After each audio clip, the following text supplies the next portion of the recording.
guys? It's your girl Juicy J, or Jazzy with the Juice, here for a video. I just want to say happy Valentine's Day. I got my Valentine's Day outfit on, you know, looking cute out here in these streets for myself, because, you know, I'm single, but I'm just steady growing by myself. But this is my first video on my plus size plastic surgery journey, and if you're into plastic surgery, post gastric sleeve videos, anything plus size, just go ahead and make sure you subscribe, like, comment, and share on this video. But I do want to make sure you know that this channel is not just a weight loss channel. This channel is going to be about everything from bodies to business to boys to just life in general, because this is my own network and I am able to do what I want on here. But subscribe, it's fun. So anyways, just about my plastic surgery, this is why I'm coming to you guys today. A little bit about me. I went ahead and had a gastric sleeve done May 17th 2017. So May this year will be 4 years out that I am. I had to say that the gastric sleeve was one of the best decisions that I ever made. It wasn't easy. It wasn't easy. It's something that I wish I would have did sooner. I was 26 when I got my surgery, and at that time, the highest I had seen was a little bit over 300. Like I was like 305, like Dade County. And when I finally got to go to orientation, because you do have to go to orientation, I was 297. So, quick backstory. I did get my insurance covered by my state insurance. Now, you have to have your primary physician refer you to the weight loss surgeon that takes your insurance. So that's a big step that I had to go through as well. So it took years to get my surgery. No lie, it really did. So once I finally got to get booked into the orientation, it was 297, and it was a bunch of steps. Like, you have a 6-month period.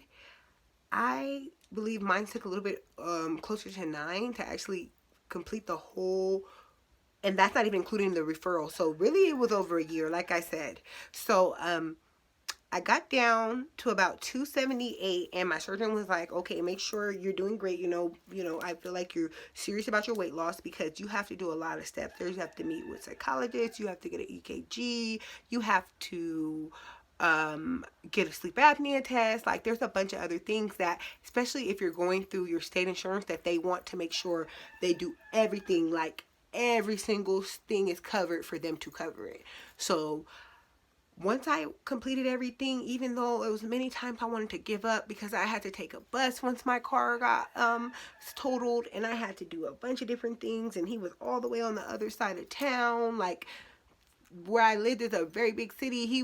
I lived on one side, he lived on the other side, and it was just like, I almost gave up, but I never did, you know.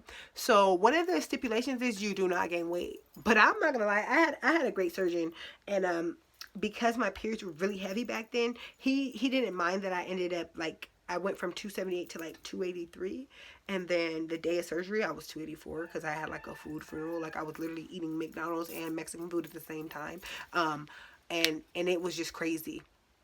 So I had went up to 284, but he still did the surgery. And one of the things they say is do not step on the scale immediately after. And I don't listen. So to avoid blood clots, they make you walk around the hospital. And I seen the scale, and I stepped on it, and I was like 290 again. I said, whoa, I gained 6 pounds. I just had surgery. What's going on? And I went home, and that was the first time I did the liquid diet, because he said my abdomen wasn't bloated, and he didn't feel like my liver needed it prior to surgery. Like, literally the day before surgery, he told me to drink a Gatorade, and he gave me 2 Xanax. Like, I don't know. I can't make this up. This is what happened. So, to relax me, because I was so nervous, and the Xanax didn't even work. They didn't give you 4 Xanax, because I was still nervous, you know. I literally woke up from the surgery, and I'll never forget, I said, what did he do to me? Like, it hurt, you know, but it didn't hurt that bad. I will say, like, people, I don't know, maybe my pain level was high, you know. I do have a lot of tattoos. I had my kid natural. Like, I don't know, maybe my pain level was high, but it didn't hurt to me. Like, it don't hurt. It didn't hurt. But I know immediately after, I did feel like there was, like, weights on my stomach. That's how I felt, like there's weights on me. But like I said, I stepped on the scale, I was 290 something. But by the time I came back for my 2-week post-op checkup, I was 260 something. Like I had lost like almost 30 pounds in that total time. Like it was quick that I was dropping. And I was doing everything right, getting my protein and my vitamins. Everything was going right. I was doing what I was supposed to do. And I went ahead and I missed my period. And some said to get a pregnancy test. And I took it and I was pregnant. And once I finally found out I was pregnant, I couldn't believe it because I had still been losing weight that whole time. Like I was like 230 something when I found out I was pregnant. I had been waist training and drinking and partying and just all kind of stuff that pregnant people shouldn't be doing. And my surgeon and my doctor and everybody in my family, they were like, "Oh, you shouldn't have the baby. It's not safe." And I didn't listen. And I had my baby because I felt like he had been in there for all this time. Like he wants to come. He's coming. So even throughout all the waist training and all the neglect that I initially went through for the first trimester almost, he came out healthy, 7 pounds, 7 ounces. Now, I will say that it was a scary part in the pregnancy where my placenta abrupted, and they can't either deny or rule out that the gastric sleeve was connected to it, but I did spend almost 2 weeks in the hospital at one point. So since that happened, that kind of scared me with my pregnancy, but my baby came out fine. You know, a lot of people lose their baby with placenta abruption, but I didn't. And I ended up having him and everything was going great. I ended up getting the goal weight 199 right after I had him, and I was just living my life. And then boom, 2019, another pregnancy test, I'm pregnant. And just because all the difficulties that I had went through with the placenta abruption and the fact that me and my husband were separating at that time, that's when our separation initially started. I just was like, I'm not going to do it. I'm not going to do it. And the simple fact that I couldn't believe I was pregnant. Mind you, my kids are 11, 2, and 8 months. I hadn't had a kid in 8 years.